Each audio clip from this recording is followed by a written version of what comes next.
नमस्कार, ज्ञान गर्मिया में आपका स्वागत है। आज है 9 मई 2020 के करंट अफेयर के कुछ महत्वपूर्ण प्रश्न। हाल में विश्व थैलेसीमिया दिवस कब मनाया जाता है? हाल में विश्व थैलेसीमिया दिवस 8 मई को मनाया जाता है।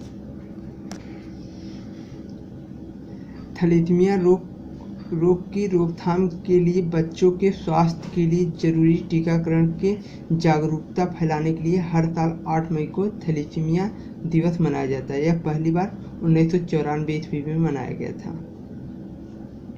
हाल में किसने अपनी करेंसी बदलने की घोषणा की है? हाल में अपनी करेंसी ईरान ने बदलने की घोषणा की है। अभी तक आपको मालूम होगा कि ईरान की करेंसी ईरानी रियाल था। अब ईरान ने अपनी करेंसी बदलने की घोषणा कर दी। अब ईरान की नई करेंसी तोमान होगी। एक तोमान की में 10,000 रियाल होंगे। ईरान की करेंसी अब तक तोमान होगी। ईरान की करेंसी अब तोमान होगी। रियाल की करेंसी, जो रियाल की करेंसी थी, उसकी वैल्यू 60% कम हो गई थी। इसलिए अमेरिका ने न्यूक्लियर डील को कैंसिल रद्द कर दिया था और कई सैंक्शंस लगाए। और ईरान यही तब के चलते ईरान ने अपनी डिसीजन लिया अपनी करेंसी बदलने का। और ईरान का नाम आया दोस्तों। ईरान की राजधानी ताहिरान है, कैपिटल ताहिरान है। और ईरान की करेंसी रियाल थी, अब बदलकर तोमान हो गई। ईरान के प्रेसिडेंट हैं हसन रूहानी।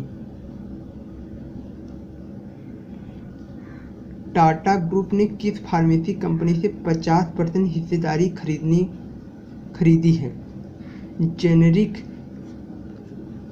टाटा ग्रुप ने फार्मेसी कंपनी जेनेरिक आधार पर 50% की हिस्सेदारी खरीदी है।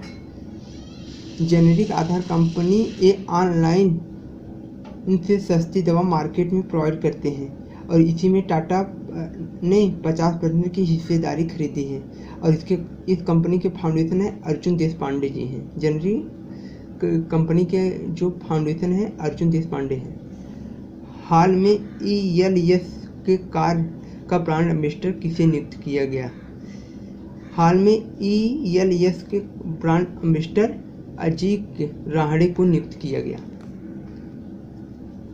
ELS एक ऐप है जो इंग्लिश में लैंग्वेज को बोलना सिखाती है और इसके ब्रांड एम्बेसडर अजीत राहड़े बने हैं। रोहित शर्मा हाल में क्रिक किंगडम के ब्रांड एम्बेसडर बने थे। वह क्रिक किंगडम ऑनलाइन क्रिकेट की कोचिंग कराने का एक संस्था है। किसने UNEP में पुनः भारत में गुडविल एम्बेसडर नियुक्त किया गया? पुनः भारत में गुडविल एम्बेसडर दिया मिर्जा को नियुक्त किया। अभी तक गुडविल के ब्रांड एम्बेसडर दिया मिर्जा ही थी। अब पुनः गुडविल के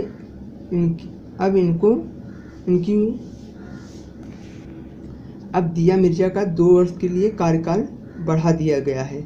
अब ये 2022 तक UNEP भारत के गुडविल ब्रांड एम्बेसडर रहे। गुडविल होता क्या है दोस्तों? ऐसे लोग जिनके पर समाज पर ज़्यादा प्रभाव होता है, जो इन्वायरमेंट के प्रोग्राम को चला रहे हैं और यह फंड कलेक्ट करना होता है। प्रोग्राम पर इंफॉर्मेशन भी लोगों तक पहुंचाना होता है। UNEP का मतलब होता है United Nation and environment programme. इसका हेडक्वार्टर नेरोमिनिया है और ये कहाँ पर है? केनिया में है। UNEP के हेड हैं इंगर एडरसन है। किस राज्य में प्रत्येक जिला में वेंटिलेटर वाले बेड की सुविधा प्रदान करने वाला पहला राज्य बन गया है? हर जिला में वेंटिलेटर वाला सुविधा प्रदान करने वाला पहला राज्य उत्तर प्रदेश बन गया है। यानी उत्तर प्रदेश में जितने भी जिले हैं 75 के 75 जिलों में जो गवर्नमेंट हॉस्पिटल हैं, प्रत्येक हॉस्पिटल में वेंटिलेटर वाला बेड बनाने वाला पहला राज्य बन गया है। और उत्तर प्रदेश का नाम आया है तो उत्तर जितने भी गवर्नमेंट हॉस्पिटल है सब में वेंटिलेटर बन गया है दोस्तों। और उत्तर प्रदेश का नाम है, उत्तर प्रदेश की कैपिटल लखनऊ है। और जैसे लखनऊ में एक प्रश्न पूछता है लखनऊ किस नदी के किनारे बसा है, तो गोमती नदी के किनारे लखनऊ बसा है। और यहाँ के चीफ मिनिस्टर आदित्य योगीनाथ और गवर्नर हैं आनंदीबेन पटेल। और उत्तर प्रदेश का राजकीय पशु है बारहसिंघा और राजकीय पक्षी है सारस या क्रोच है। और राजकीय पुष्प है पलाश और राजकीय वृक्ष है अशोक। और राजकीय पशु है बारहसिंघा है। किस राज्य सरकार ने सेवानिवृत्ति की आयु बढ़ाकर 59 वर्ष कर दी है? तमिलनाडु सरकार ने सेवानिवृत्ति की आयु बढ़ाकर 59 वर्ष कर दी। तमिलनाडु में गवर्नमेंट कर्मचारी थे, उनकी रिटायर्ड आयु पहले 58 साल थी, अब 1 वर्ष बढ़ाकर 59 वर्ष कर दी गई है। तमिलनाडु का नाम है, तमिलनाडु की कैपिटल है चेन्नई। और यहाँ के चीफ मिनिस्टर हैं एडपट्टी के पलानी स्वामी है और गवर्नर बनवारी लाल पुरोहित हैं।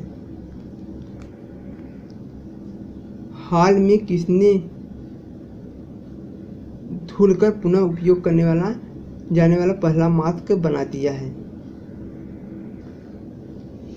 आईटीआई दिल्ली के एक स्टार्टअप पुनः धुलकर बनाए जाने वाला पहला मास्क विकसित किया। आईटीआई दिल्ली स्टार्टअप मेनू साइंस सोल्यूशन है इसका नाम है। और यह ऐसा मास्क बनाया है जिनको 50 बार धुलकर यूज किया जा सकता है। भारत देश ने विदेशों में भारतीयों को लाने के लिए किस मिशन का शुरुआत की है? भारत से विदेशों में भारतीयों को लाने के लिए वंदे भारत मिशन का शुरुआत की है।